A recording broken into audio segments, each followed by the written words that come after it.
Once again, the Queen of Consorts surprises us, but not in a good way. Prince William had faced family betrayals, public scandals, and private grief without allowing the world to see him collapse.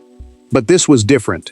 Sitting alone inside Kensington Palace, he reached the final page of a confidential briefing concerning Princess Kate, and suddenly stopped reading.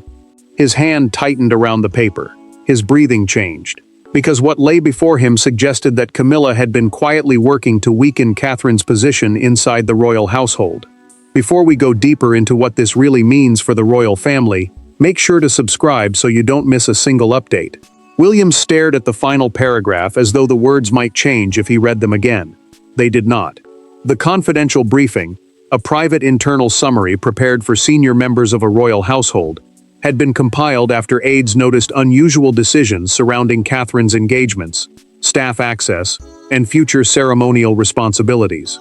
At first, the prince had expected ordinary palace friction. Instead, the document described a fictionalized campaign in which Camilla had worked to redirect important duties away from Kate, encourage private doubts about her readiness for greater responsibility, and separate trusted advisors from her team. The prince read one section 3 times. Anger came first, but something heavier followed. He pushed his chair away from the desk, crossed the room, then returned without knowing what he intended to do next. William had spent years believing he could shield Catherine from the harshest pressures surrounding royal life. Now he was confronting the possibility that the pressure had been coming from inside the family itself. That realization cut deeper than any public criticism ever could. Catherine entered moments later and immediately sensed the change in him. She watched her husband hesitate before speaking, and his silence frightened her more than anger would have. William finally explained what the briefing contained, choosing every word carefully. Kate listened without interrupting. Then her expression hardened. "How long has this been happening?" she asked. The question landed painfully, because neither of them yet knew the full answer. William turned back to the file and found references to private discussions about royal scheduling, household appointments, and media positioning. A royal household simply means the staff and advisors who support a senior member of the family, making those decisions important because they shape both public duties and private influence. This was no single disagreement. The pattern stretched across months. Then one entry changed everything. William found a record of a meeting between Camilla and a senior advisor immediately after one of Catherine's strongest appearances. He recognized the date instantly. The future king closed the folder, looked at Kate, and made his decision. He would confront Camilla himself. No quiet settlement. No softened explanation. But before William could face her, he needed to understand why Catherine had become the target. And that answer reached far deeper into the family than one secret file. The document had exposed a scheme, but it could not explain the emotions behind it. To understand why the palace stood on the edge of a family rupture, William had to look beyond schedules and ceremonial duties. Catherine represented the monarchy's future. Camilla represented a hard-won place in its present. Between them stood William, husband, heir, and son, forced to decide which loyalty mattered most. Catherine had spent years building trust through discipline and restraint, never by demanding attention. Her position mattered because the Princess of Wales, the title traditionally held by the wife of the male heir to the British throne, was expected to carry public responsibility while preparing for a future beside the crown. Kate understood that popularity alone could not protect her. Palace hierarchy could reward loyalty, but it could also punish anyone seen as moving too quickly. Femoa. Camilla carried a different fear. The queen consort had fought for decades to secure acceptance inside an institution that once treated her presence as controversy. In this fictionalized drama, Catherine's growing authority no longer felt like family success. It looked like a clock counting down. Every strong appearance by Kate confirmed that influence was shifting toward the next generation. Catherine finally told William what she had kept hidden. She had noticed changes. Invitations had been altered without explanation. Meetings vanished from her diary. Trusted staff became unusually cautious about future plans. Kate admitted that she had blamed herself, wondering whether she had made mistakes no one would name. William listened, then looked away. The future king realized she had carried that doubt alone, while he dismissed the tension as palace friction. William felt guilt harden into anger. He asked why she had never told him. and Kate answered that she did not want every difficult moment turned into another confrontation. Her honesty hurt him more than accusation could have. The briefing suggested Camilla feared losing influence once William and Catherine became the monarchy's dominant working couple. This was not merely jealousy. It was a struggle over who would shape the next royal era. Charles complicated everything. The king had been told there were personality difficulties between the two households, but he had never received the full pattern described in the file.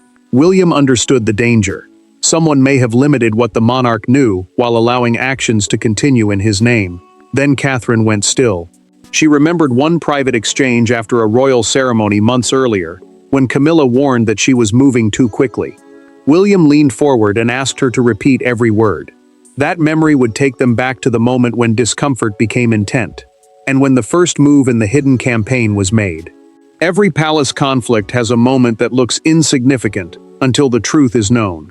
For William and Catherine, that moment came during a formal royal reception, months before the secret file reached Kensington Palace. Nothing dramatic happened in public. No voices were raised. No doors slammed. Yet behind closed doors, one short conversation between Catherine and Camilla appears to have transformed quiet insecurity into something far more deliberate. Catherine had been one of the strongest figures at the Commonwealth reception that evening. The Commonwealth is a voluntary association of nations, many with historical ties to Britain, and royal receptions linked to it bring together diplomats, officials, and senior guests. Kate moved through the event with calm confidence, drawing attention without demanding it. William noticed how naturally people gathered around her. Camilla noticed too, and what looked like success to the prince seemed to stir something colder in the queen consort. Camilla waited until the reception was ending before asking Catherine to remain behind. The aides stepped away, leaving the two women alone. She spoke carefully at first, telling Kate that senior royal responsibility required patience. Then came the warning. Catherine, she said, should be careful not to appear too eager to occupy space that still belongs to others. The princess understood immediately that this was not friendly advice. Catherine refused to retreat. She answered calmly that she had never sought anyone else's position and was simply carrying out the duties placed before her. Kate neither apologized nor raised her voice. That restraint seemed to unsettle Camilla more than anger might have. The queen consort replied that public affection could disappear quickly, and that popularity did not always translate into authority inside the palace. Catherine left the conversation disturbed, but she kept the exchange to herself. Then the first change came. Within days, one of Kate's proposed engagements was reassigned without a clear explanation. Soon afterward, an experienced advisor from her team was quietly approached about moving into another royal household. Catherine treated both incidents as coincidence. Now, months later, William no longer could. William placed the reception date beside the confidential briefing and traced the earliest communications listed inside it. The dates aligned. Several discussions concerning Catherine's schedule and staff began almost immediately after that private exchange. The prince looked at Kate, and the uncertainty disappeared from his face. What had once seemed like scattered palace friction now formed a pattern. William closed the file. He told Catherine there was nothing left to misunderstand. That evening, he wanted Camilla brought to him privately, without Charles and without staff.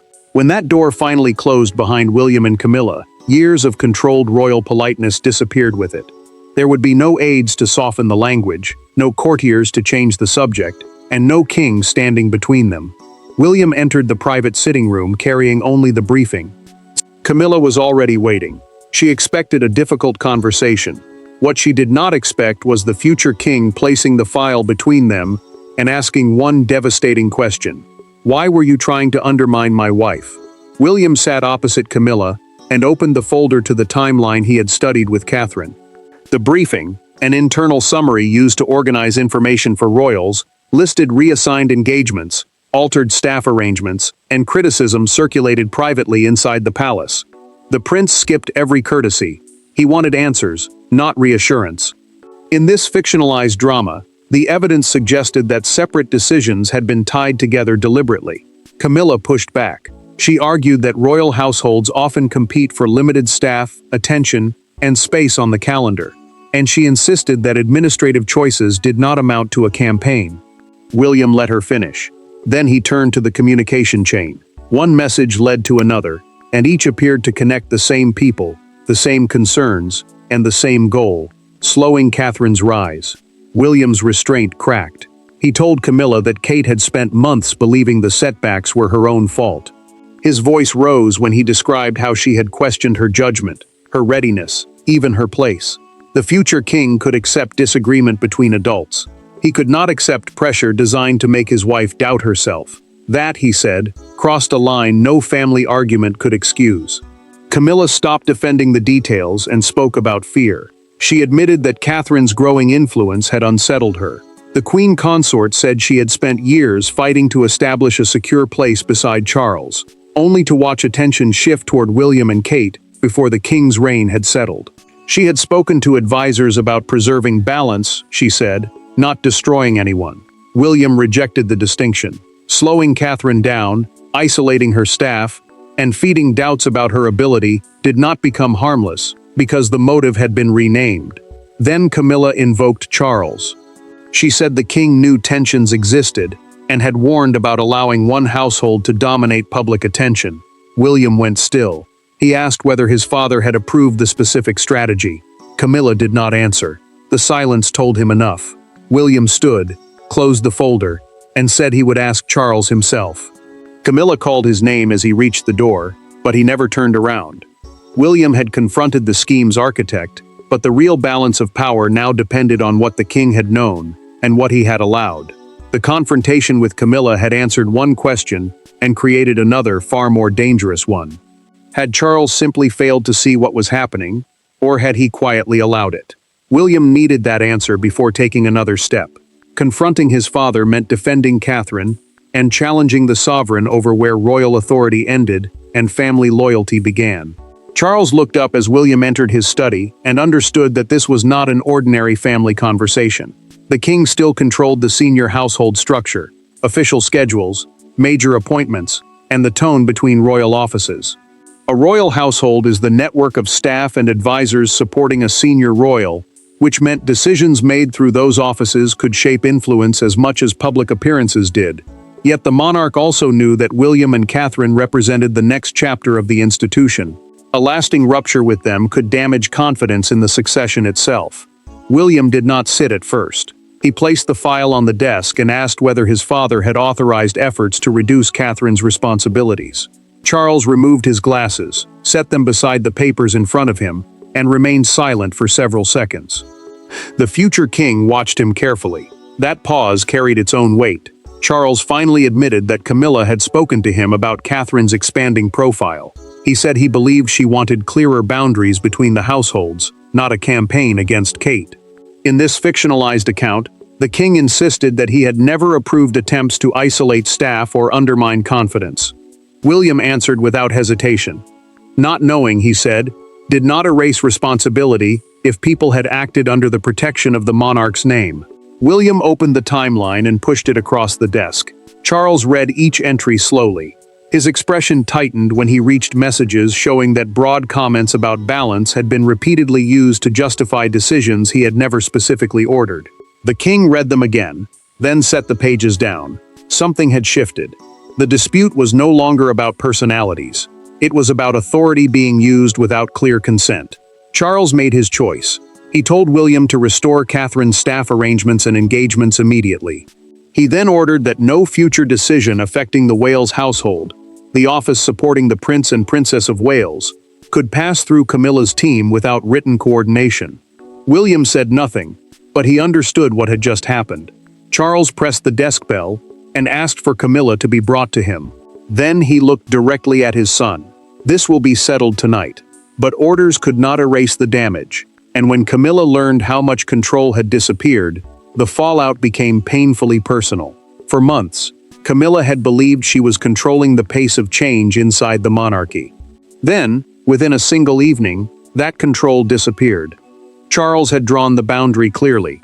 Catherine's responsibilities would be restored. Her advisors would answer only to her household, and any future interference would require the king's direct approval. For Camilla, the deepest wound was not that William had challenged her, it was that Charles had chosen to stop protecting her decisions. Palace secretaries moved quickly the next morning.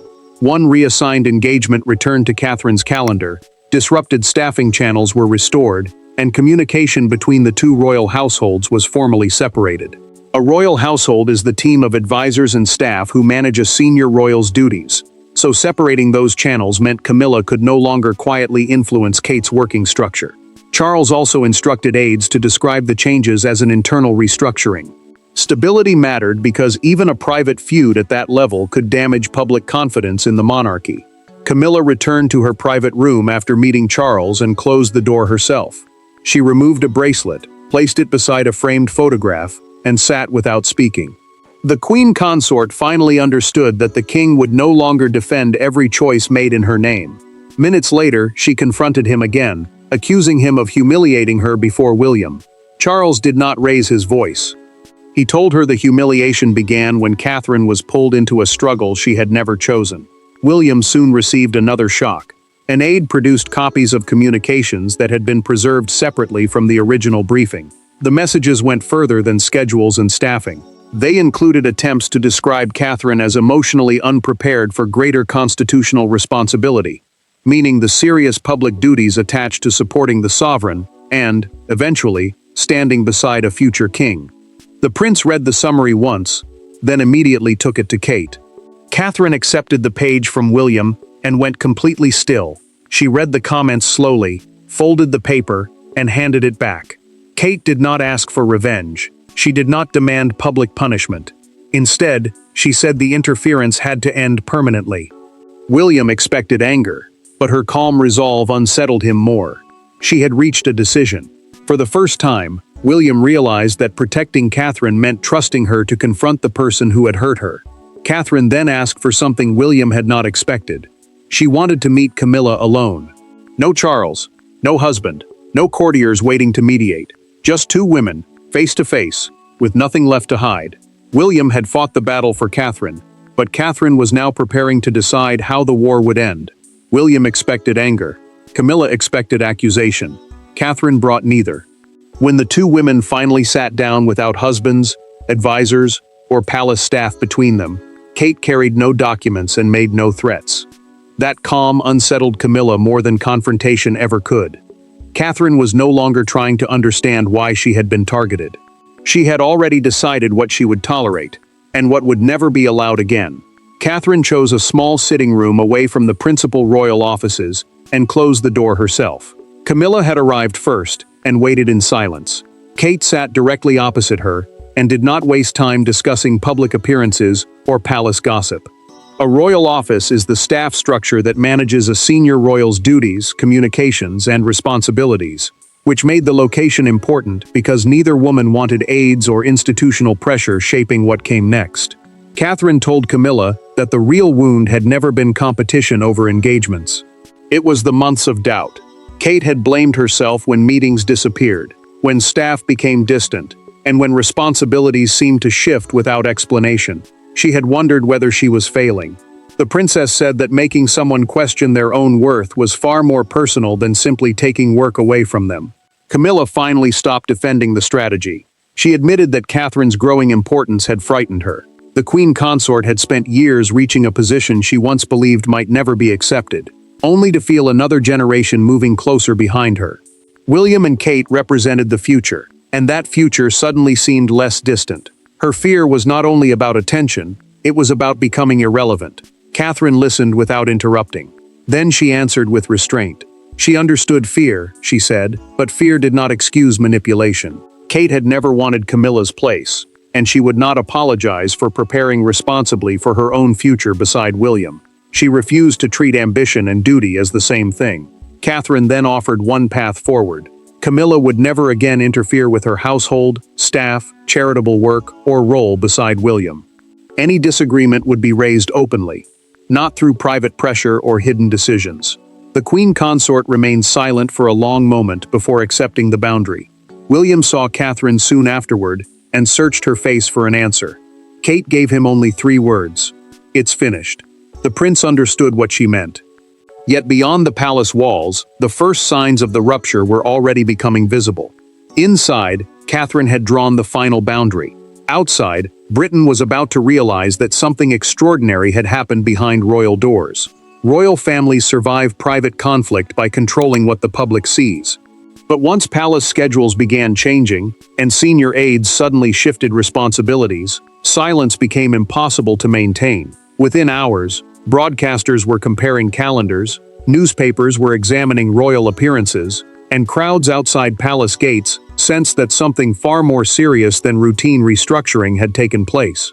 The private struggle surrounding Catherine had finally entered the national conversation. Catherine's restored duties became the first clue. Palace correspondents noticed that engagements removed from her calendar had suddenly returned, while staffing arrangements around her household were corrected almost at once. A palace correspondent is a journalist assigned to cover the monarchy closely, so several of them spotting the same pattern gave the changes unusual weight. Buckingham Palace then confirmed only that internal responsibilities had been clarified. The careful wording was meant to calm speculation. Instead, it made people look harder.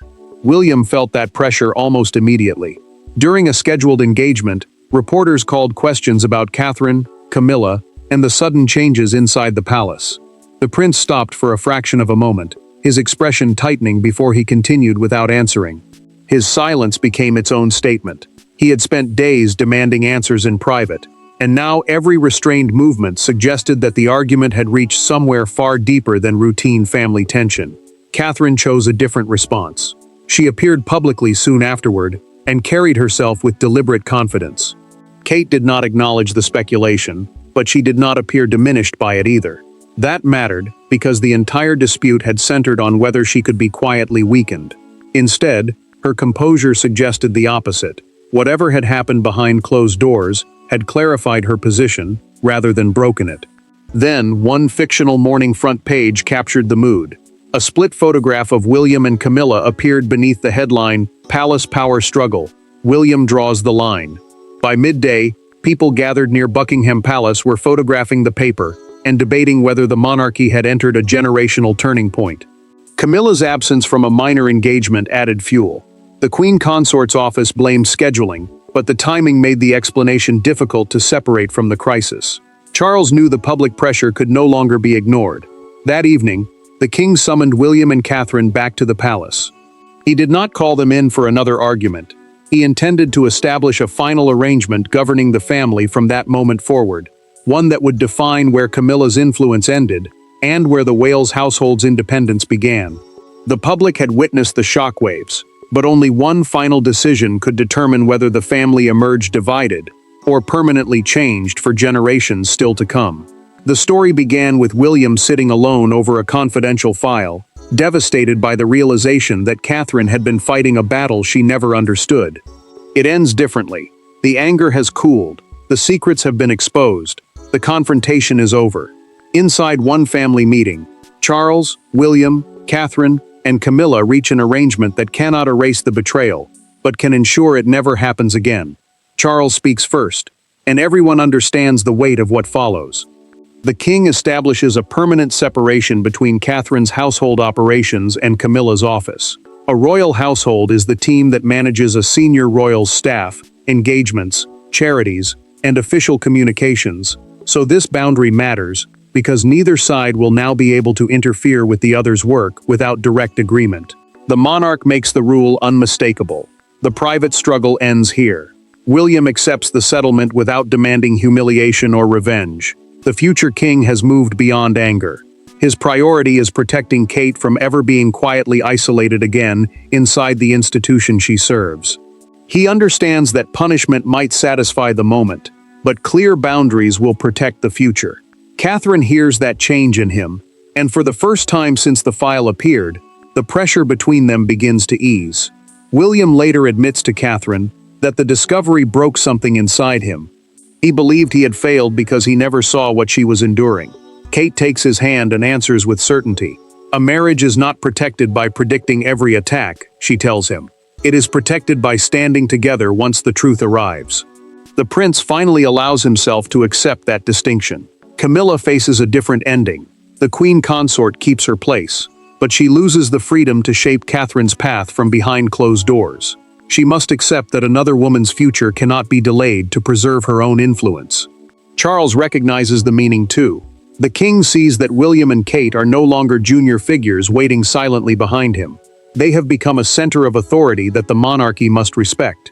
Catherine emerges strongest because she never demanded destruction. She confronted the betrayal, established limits, and refused to become consumed by bitterness. William's breakdown was not the collapse of a future king. It was the moment he understood that preserving the crown could never require sacrificing the people closest to him. The secret campaign is over. Catherine is protected. Camilla is restrained. Charles has acknowledged the generational shift, and William walks away knowing what kind of king he intends to become. Thanks for watching. Please don't forget to like and subscribe, and we will see you in next one.